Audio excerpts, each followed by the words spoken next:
Slash across my heart, his forearm bare.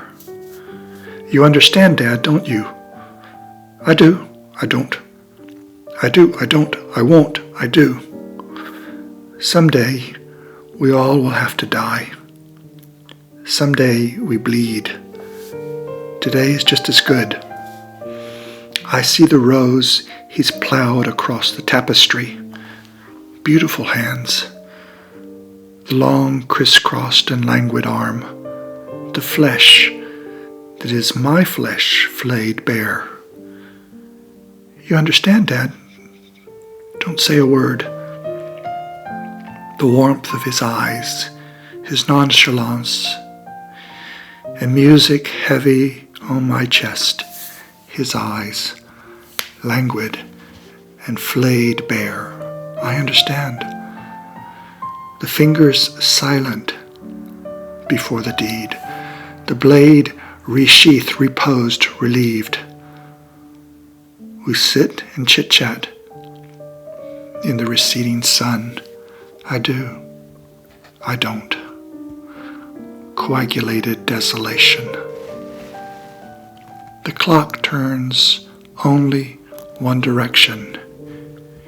Tears roll down and leap to their death. The years roll down and dry. I see omniscience toddling by, her rabbit clutched. The eye, all-seeing, wheels and stakes its claim. Her finger lays down ancient law, a Magna Carta, of what at once I must and must not do. The king must renounce rights and make amends, and power share and power grant and power fling. Her days are scurried spent with petted cats. Horse knees to walk and trot and gallop by. Never a speck too small she will not spot. Never a thing not touched she will not touch. Never mischief hid but she will find. Never risk imagined she's not conjured up. She wears a scarf of pages torn from books and wraps a necklace round her dove-turned neck. Of stolen ties and ribbons old gifts wrapped. Her bath a fete, a splattered palace strewn, a rite, a baptism of suds.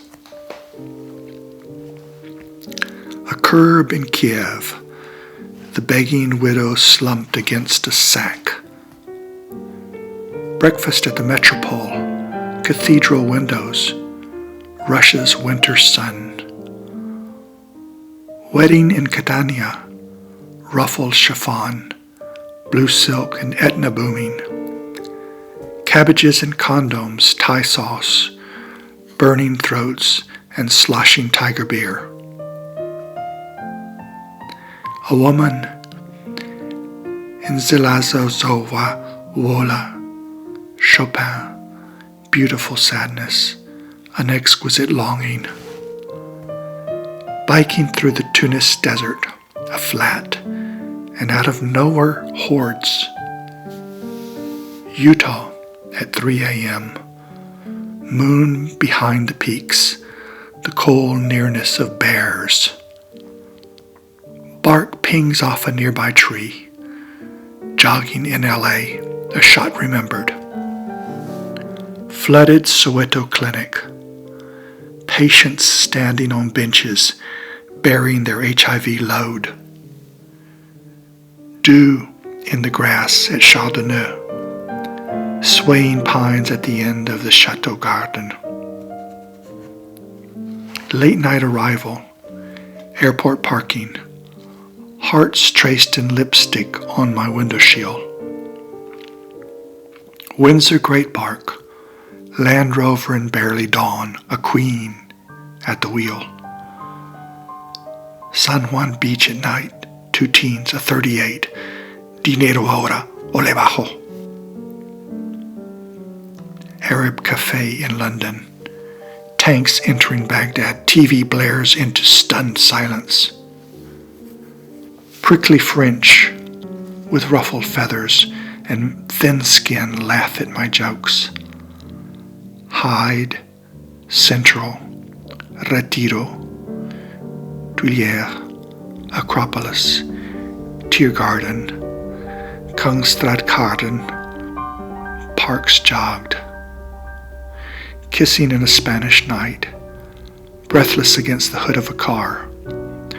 Stones of Sardinia, red and sheer and messed about the face of a mountain.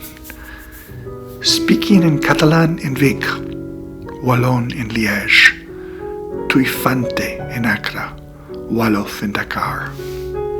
Reserved in Lund, tactful in Paris, deferent in Tokyo, pushy in Newark. The withered vine still precious to the vintner, a mother to great vintage years gone by, is slender clipped by gnarled and bulbous hands, whose gnarled and bulbous branches barren lie.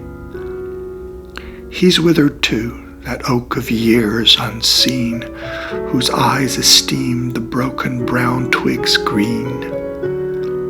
He's rooted it anew in lava stone, and strewn the bed with flecks of calcite bone. The vintner precious is to no one now. His only son, his heir, is now forgot. To all the world but him who him begot. Wife lost, son lost, but now this withered vine he will another season tend and care, profusely lavish water, sun and air, on glorious girl, who such a mother was, her harvest was deemed nectar for the gods. I believe in the smile with which children beguile the slow and studied movements of the old arthritic, the wisdom that changes not with ages nor is increased, the touch of love in autumn that soothes, that heals, the frost, the shimmering foggy starlit frost of Valentine's, the truths that come at 4 a.m. under a full moon, the joy of legs entwined in a warm bed under covers, the comfort of meals, the joy of shared food and drink, the candle playing on a long-loved crease-worn face, the beard that scratches morning pillows and the downy breast of babes, the sneeze of an infant and the long yawn after play, the breeze when a couple hold each other by the sea, and footprints on the sand and sperm exchanged in love, the first sip of wine and the last words before death, words which draw hope and peace, not blood, the touch of brothers and lovers and friends, a mother and father who failed, and children who forgive. I believe in the smile of a life long lived and well. I am only one of millions who seek in vain for immortality. I am one who casts his net upon the waters without hoping. I am one who breeds enmity without knowing how or why. I am one who finds friends under toadstools without looking.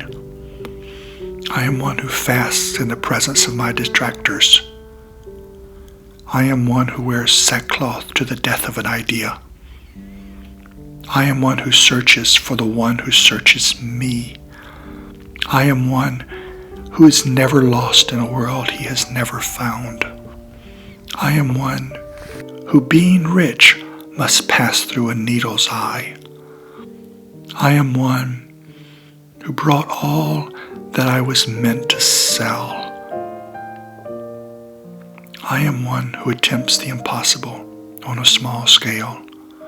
I am one who followed a Savior who never rose from the dead.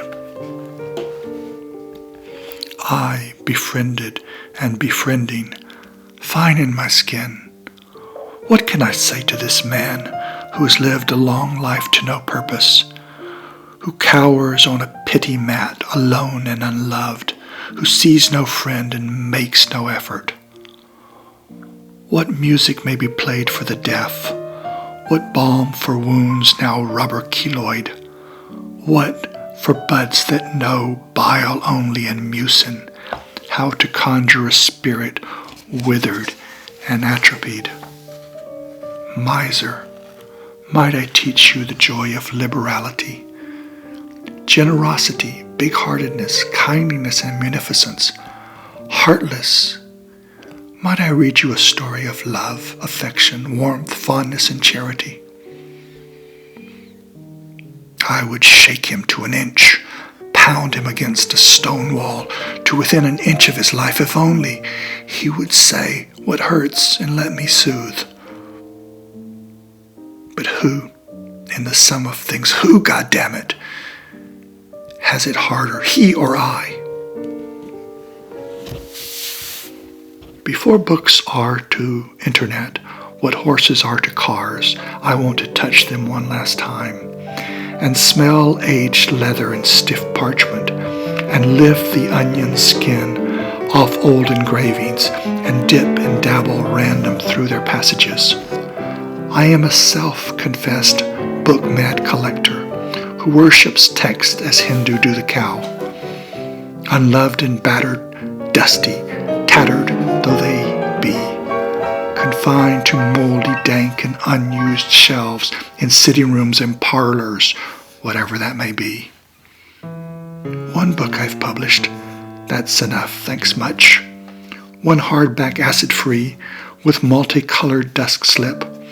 Now http://kenstraussposts.blogspot.com's my publisher, with http://www.kenswritings.com/my ex but still alive, and http://latendresse.french free French/my first now at repose. But still, I cannot pass a bookshop without stopping. And if they're old and used books, that's the best. A first edition, signed, won't catch my eye, but torn, forgotten, well-thumbed ancient text of no esteem or worth will soon be mine. The pandemic is called earnestness misspent, and no one today appears to be spared. Victims? Grow markets tirelessly, boost revenue, capture customers, own the zone. Kiss ass gladly. Watch backsides, avoid being blindsided, and when it's safe, kick ass. Save prudently for a rainy day. Build up nest eggs. Diversify their portfolio. Defend tenaciously their corner. Shield their protégés. Save the furniture. Cram tirelessly for examinations. Test their stamina and avoid all paper trails.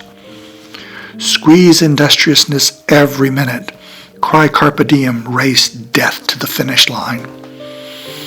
Insist sanctimoniously on answers, trust only the revealed and absolute truth. Raise constantly the bar, tilt the playing field, focus on blocking and tackling. Take personally all criticism. See personal criticism as hostility. Read hostility as war. Nature overweeningly their ambition. Fixate on an ideal. Go for the gold. Invest ego fervently. Hang all on one outcome. Join only one special interest group. Follow ideologies fanatically. Invent slogans. Understand history as legacy. Laugh hardly at others. Fail to see the humor in themselves. Imagine incredulously that anyone will remember them 200 years hence. Believe ardently they are somehow elect, somehow uniquely blessed. Parade shamelessly their own misery in the public light. Practice openly and affectionately their private hobbies. Adopt bald-faced acquisition as their lodestar. Allow passively the crowd to sweep them along. Become unsufferably perfectionist. Follow adoringly one leader. Play invariably to win. They are terminally earnest.